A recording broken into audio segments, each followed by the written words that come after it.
नमस्कार और स्वागत है नियमित मंथन एजुकेशन यूट्यूब चैनल पर।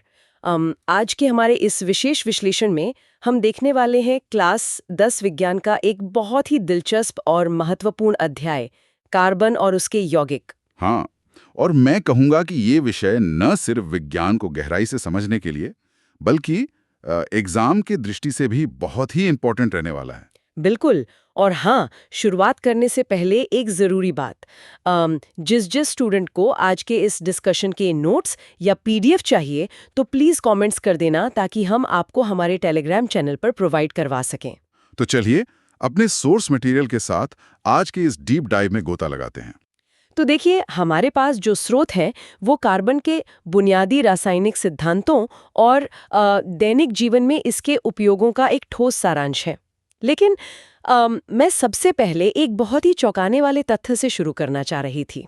अच्छा, वो क्या है? मतलब अगर हम पृथ्वी की पूरी भूपर्पटी या क्रस्ट को खंगाले ना, तो खनिजों के रूप में केवल 0.02% कार्बन मिलेगा।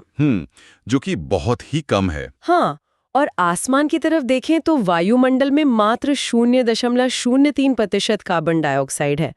मतलब सांख्यिकी की भाषा में तो इसे इग्नोर ही किया जा सकता है। बिल्कुल, एकदम नगण्य मात्रा है। लेकिन फिर भी ये तो बड़ा विरोधाभास है ना। इस ग्रह पर रेंगने वाला हर कीड़ा, हर विशालकाय पेड़ और यहाँ तक कि हमारे शरीर का भी चप्पा चप्पा इसी एक तत्व से बना है। और यही विरोधाभास दरअसल इस पूरे विषय की नींव है। इतनी कम मात्रा में होने के बावजूद प्रकृति का कार्बन को जीवन के मुख्य आधार के रूप में चुनना कोई भौगोलिक संयोग नहीं है। तो फिर इसके पीछे क्या लॉजिक है? इसकी जड़ें दरअसल क्वांटम स्तर पर इसके इलेक्ट्रॉनों के व्यवहार में छिपी हैं। यह सिर्फ एक तत्व नहीं है, यह प्रकृति का सबसे बेहतरीन, सबसे लचीला बिल्डिंग ब्लॉक है। तो चलिए सीधे इसके परमाणु ढांचे के अंदर चलते हैं। हमें पता है कि कार्बन के बाहरी कक्ष में 4 इलेक्ट्रॉन होते हैं और स्थिरता पाने के लिए इसे 4 और इलेक्ट्रॉनों की जरूरत है। सही कहा, इसे अपना अष्टक पूरा करना होता है। तो फिर एक सीधा सा सवाल उठता है, ये किसी अन्य तत्व से 4 इलेक्ट्रॉन छीन क्यों नहीं लेता, या फिर अपने चारों इलेक्ट्रॉन किसी को दान करके झंझट खत्म क्यों नहीं करता? क्योंकि देखिए, दोनों ही स्थितियों में भौतिकी और ऊर्जा के नियम इसके खिलाफ खड़े हो जाते हैं। अगर कार्बन अपने चारों इलेक्ट्रॉन दान करके C4+ धनायन बनाना चाहे ना, तो उसे बहुत ऊर्जा चाहिए होगी। बिल्कुल, उसके लिए इतनी विशाल मात्रा में ऊर्जा की आवश्यकता होगी जो सामान्य रासायनिक प्रक्रियाओं में संभव ही नहीं है। इलेक्ट्रॉनों को उनके नाभिक के आकर्षण से बाहर खींचना कोई आसान काम नहीं है। अच्छा, और अगर वो 4 इलेक्ट्रॉन ग्रहण कर ले, तब तो ऊर्जा नहीं देनी पड़ेगी। वहां एक अलग तरह का संकट पैदा हो जाएगा, नाभिकीय अस्थिरता का। वो कैसे? देखिए, कार्बन के नाभिक में केवल 6 प्रोटॉन होते हैं। अगर वो 4 बाहरी इलेक्ट्रॉन ग्रहण कर ले, तो उन 6 प्रोटॉनों के लिए 10 इलेक्ट्रॉनों के भारी भरकम नेगेटिव चार्ज को संभाल कर रखना मतलब असंभव हो जाएगा। ओहो, मतलब इलेक्ट्रोस्टैटिक प्रतिकर्षण इतना ज्यादा होगा कि परमाणु खुद ही अस्थिर हो जाएगा।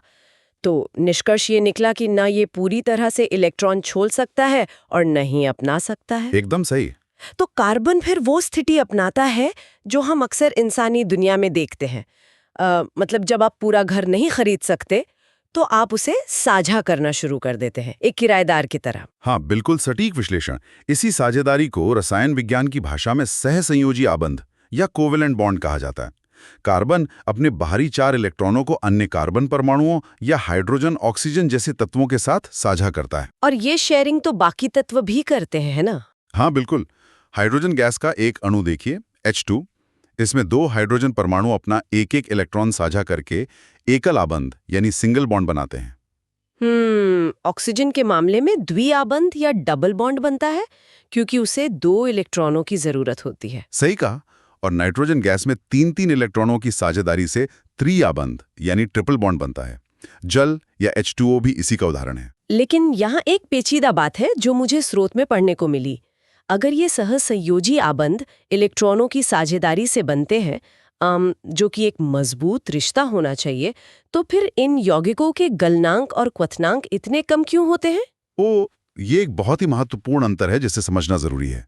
जब 2 परमाणु इलेक्ट्रॉन साझा करते हैं तो उनके बीच का जो आबंध होता है अणु के भीतर का, वो बेहद मजबूत होता है। मतलब अणु खुद में बहुत स्थिर है। हाँ, लेकिन एक अणु का दूसरे अणु के साथ जो रिश्ता होता है, जिसे अंतरा अणुक बल या इंटरमॉलिक्यूलर फोर्स कहते हैं, वो बहुत कमजोर होता है। अच्छा, मतलब एक परिवार के अंदर के सदस्य तो एक दूसरे से मजबूती से जुड़े हैं, लेकिन पड़ोसियों के साथ उनका कोई खास लेना देना नहीं है।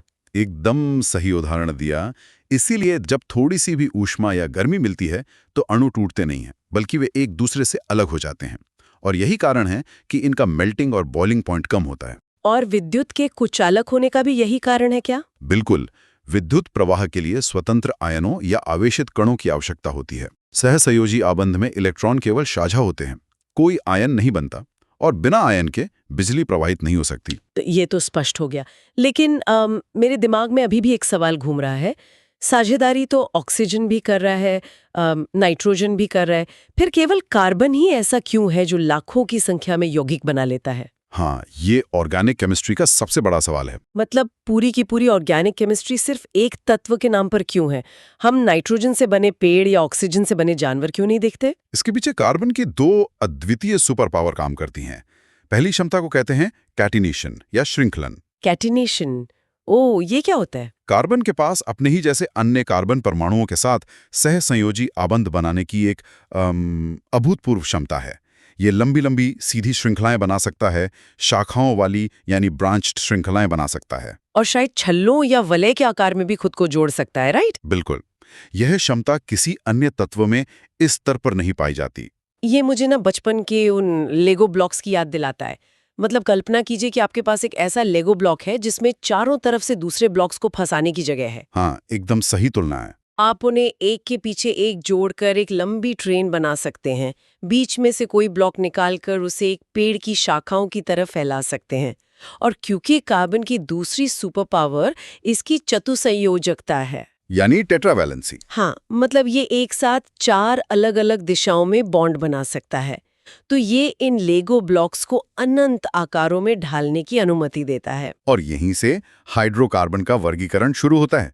जब कार्बन लेगो ब्लॉक्स एक दूसरे से केवल एक ही आबंध से जुड़ते हैं तो हम उन्हें संतृप्त हाइड्रोकार्बन या सैचुरेटेड कहते हैं, जैसे कि एल्केन। जो कि बहुत स्थिर होते हैं ना? हाँ, लेकिन अगर कार्बन परमाणुओं के बीच कहीं भी द्विआबंध या त्रिआबंध आ जाए तो संरचना थोड़ी तनाव में आ जाती है।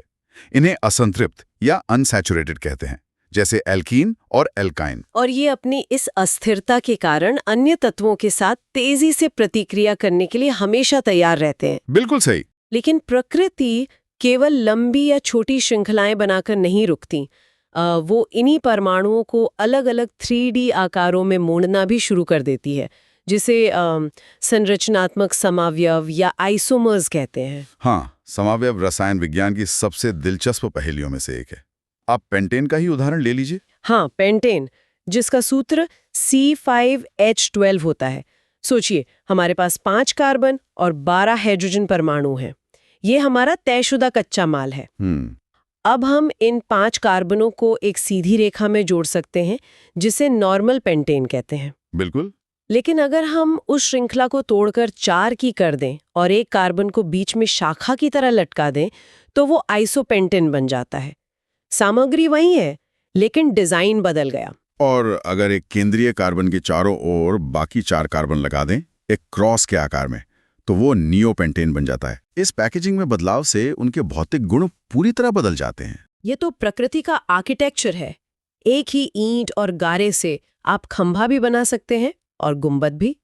लेकिन अगर हम सिर्फ कार्बन और हाइड्रोजन की बात करते रहें तो ये दुनिया बहुत नीरस हो जाएगी। हाँ, मतलब शुद्ध हाइड्रोकार्बन तो सिर्फ मोम, तेल या गैस के रूप में काम आते हैं।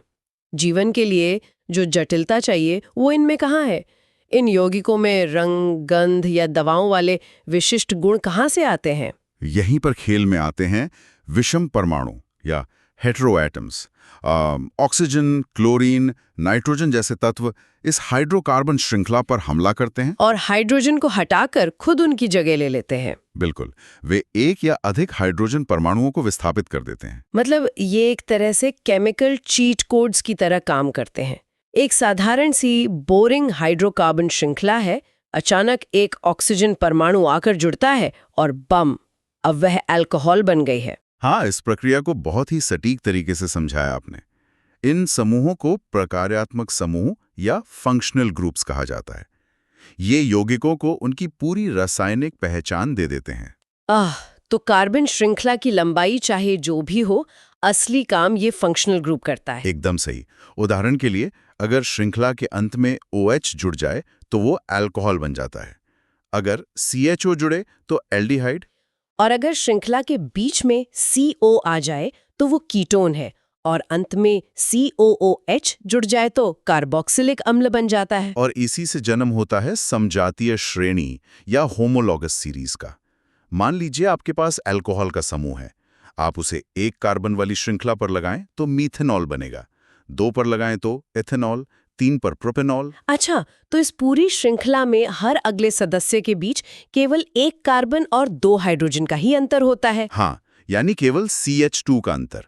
और द्रव्यमान की बात करें तो 14 यूनिट का अंतर आता है। क्योंकि कार्बन 12 और 2 हाइड्रोजन 14, और रासायनिक गुण समान रहते हैं लेकिन भौतिक गुण धीरे धीरे बदलते जाते हैं। बिल्कुल। चलिए, संरचना से थोड़ा बाहर निकलकर कुछ एक्शन की बात करते हैं, रासायनिक प्रतिक्रियाओं की।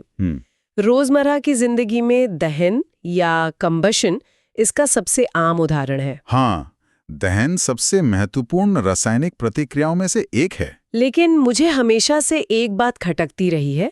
जब हम घर में गैस स्टोव जलाते हैं तो ज्वाला नीली और एकदम साफ होती है, बर्तन काले नहीं होते।